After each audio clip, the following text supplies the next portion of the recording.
आदाब नाजरीन, लाजवाल उर्दू खबरों में आपका खैर मकदम है। आइए नजर डालते हैं अब की अहम खबर पर। जहां मौसम में तब्दीली के बाद बारिशों से लोगों को तेज गर्मी से राहत मिली, ताहम वहीं दूसरी तरफ लगातार मूसलाधार बारिशों की वजह से सैलाबी सूरत हाल पैदा हो गए हैं। ज़िला गांदरबल में भी पिछले 2 रोज से हो रही बारिशों की वजह से ज़िंदगी मुतासिर हुई है और ज़िले में नाला सिंध के अलावा नदी नालों में भी पानी की सतह बढ़ गई है।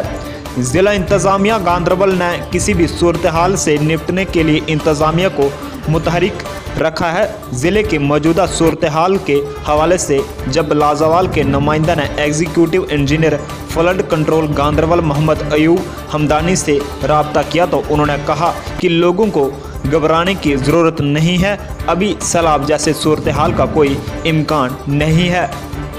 अभी तो हमारी लेवल है 1.6 इधर मानो जो मेरा है ना नाला सिंध नाला जी, वो 3.35 पे डिक्लेयर करना है।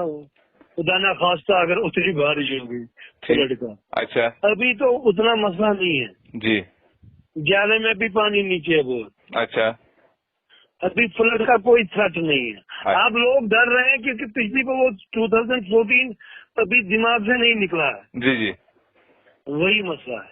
अच्छा, तो फिर भी आपने अपने स्टाफ को मुतहरिक करके रखा है सर? हाँ जी, हाँ जी, हाँ जी। वो तो हमने मानो जहाँ जहाँ हमको बैग रखने के सीमेंट बैग स्टैंड वैंड वो तो हमने गेटों पे रखा है ताकि अगर पानी चढ़े कहीं से लगाना पड़ता है। अच्छा, अच्छा, आपने कहीं कंट्रोल रूम कायम किया है तो मतलब खुदा ना खासा सूरत ऐसी पेश आए तो कोई आपसे राब्ता कर सके?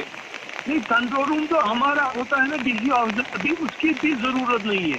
कंट्रोल रूम हम करते हैं जब मानो अगर हमारा 3.35 है 3 मीटर अगर हमारा ये आ गए ना गेज जी, उसके बाद हमको जरूरी करना है 24/7। अच्छा, उसके लिए बना है R&D वाले, फिर सारे डिपार्टमेंट यही काम करते हैं। R&D और हमको इकट्ठे करना है। अच्छा, फिलहाल उसकी जरूरत नहीं है। तो घबराने की जरूरत नहीं है अभी? नहीं, अभी नहीं है। उधर श्रीनगर ले 434 किलोमीटर शाहरा को एहतियाती तौर बंद कर दिया गया है। ट्रैफिक हुकाम के मुताबिक शाहरा पर जोजिला दरे पर लैंडस्लाइड के हादसे को देखकर फिलहाल मौसम में बेहतरी आने तक शाहरा को ट्रैफिक के लिए बंद रखा जाएगा। ब्यूरो रिपोर्ट गांदरबल से फिरोज खान के साथ मुख्तार शाह।